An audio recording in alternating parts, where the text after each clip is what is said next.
So let us discuss 10th October 2015 newspaper. Now here, let us try to understand the M.K. Narayanan's article related to the Pakistan and recent assertiveness of the Pakistan. Now we all know that post 1965 war and 1971 war, Pakistan tried to internationalize the Kashmir issue. In 1971 war, after a setback, the Shimla conference, it has made it very clear that Kashmir has to be a bilateral issue.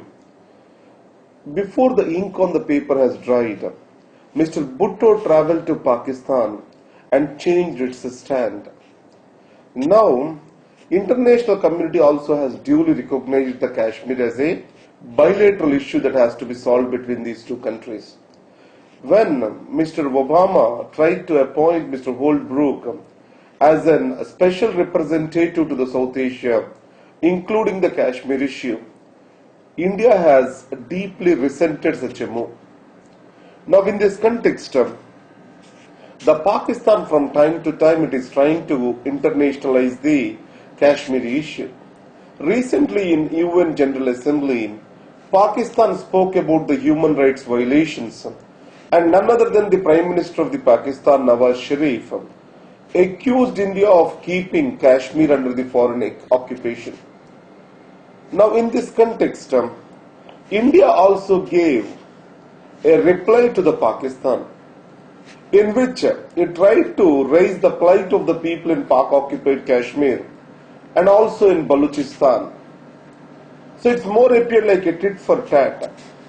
In this context, it is more seen as a knee-jerk reaction from India that may not do good for India in the long run, or which is like playing into the hands of the Pakistan on internationalizing the issue of the Kashmir. So, if you see globally, especially this article, the Pakistan has a reputation of an irresponsible power and a global terror hub.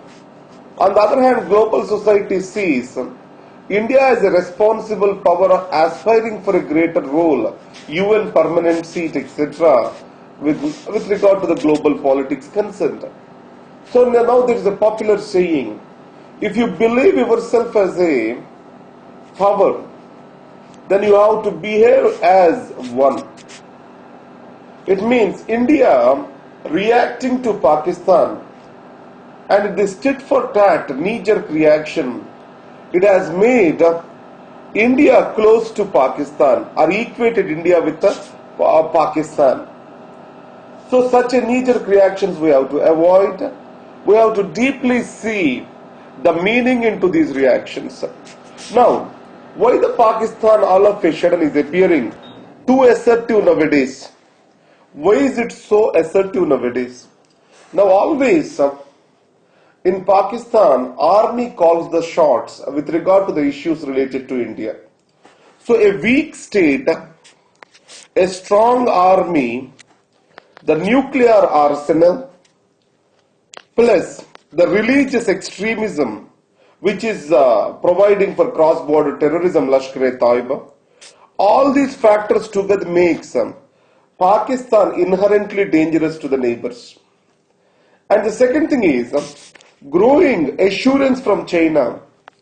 China-Pakistan economic corridor that has both economic and security implications to India, or I will say economic and strategic implications to India, or new nuclear deterrence, assertive military, and stable relationships between the army and civilian government. All these factors can be seen as new reasons for the assertiveness of the Pakistan, which is visible in its effort towards internationalizing this Kashmir issue. So India has to be very careful in its response because the global view of India itself is different from the Pakistan. And next is the Prime Minister Narendra Modi's response to the Dadri's lynching is more of a generalized response to the communal violence. Now we tries to equate the majoritarian communalism and minoritarian communalism on the same line. Understand that the reasons for this communalism varies. Minoritarian communalism, it flows from sense of insecurity, but majoritarian communalism flows from the sense of assertiveness.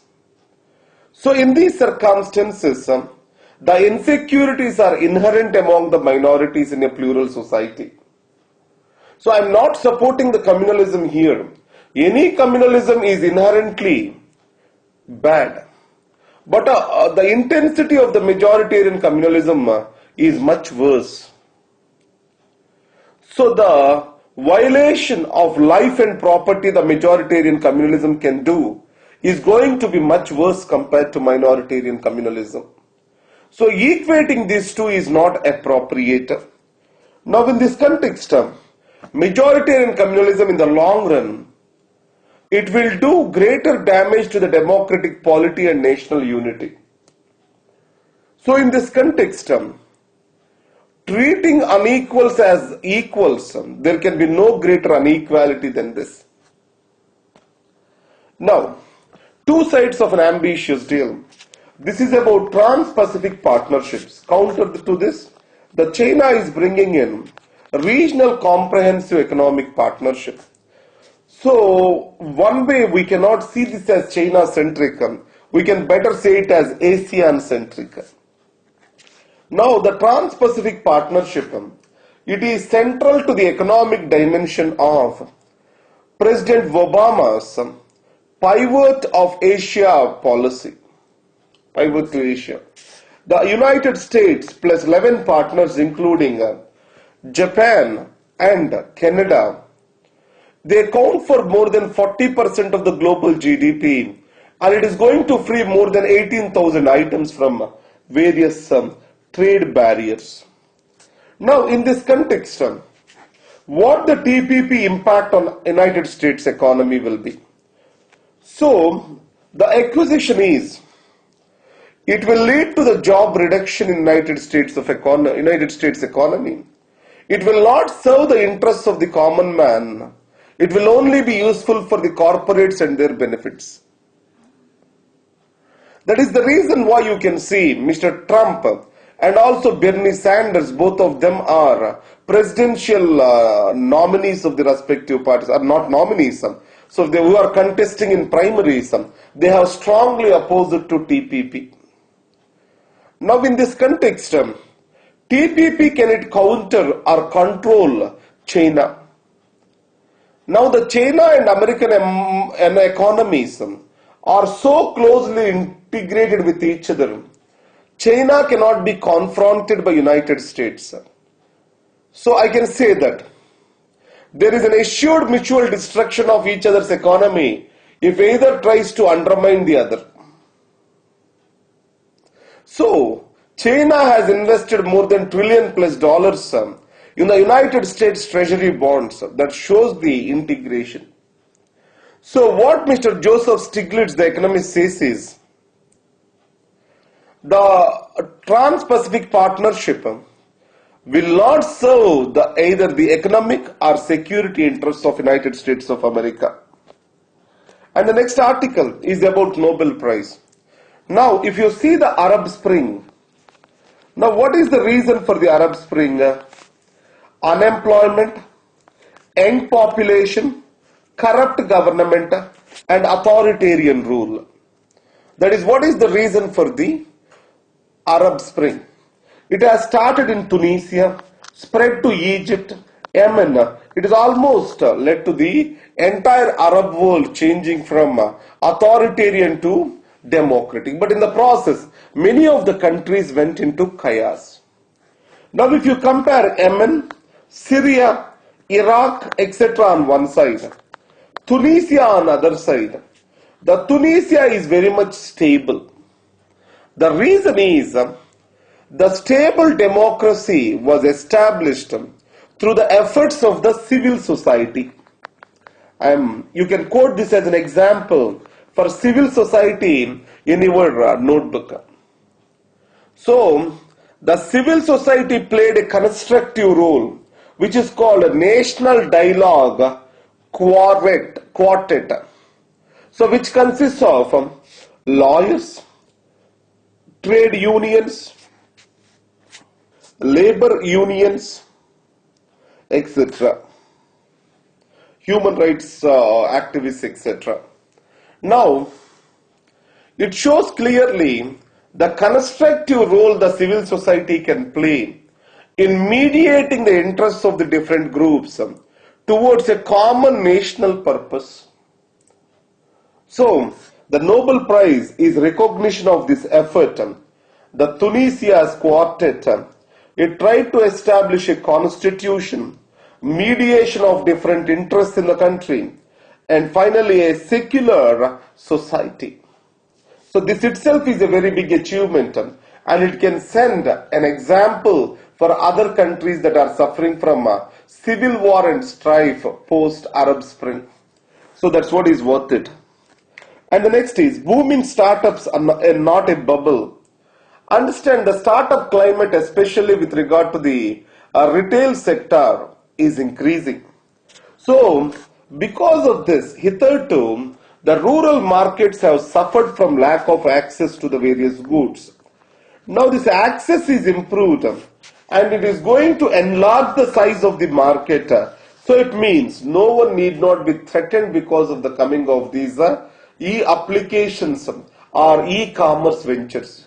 Though initially they may appear that they are threatening the others, but over a period of time they are going to create their own market. So that is what we need to understand. So this is about 10th October 2015 newspaper. I will not upload the newspaper of Sunday. And if you want to get these articles delivered to your email, log on to laex.in and register your name over there. You may get it onto your emails if it once uploaded over there.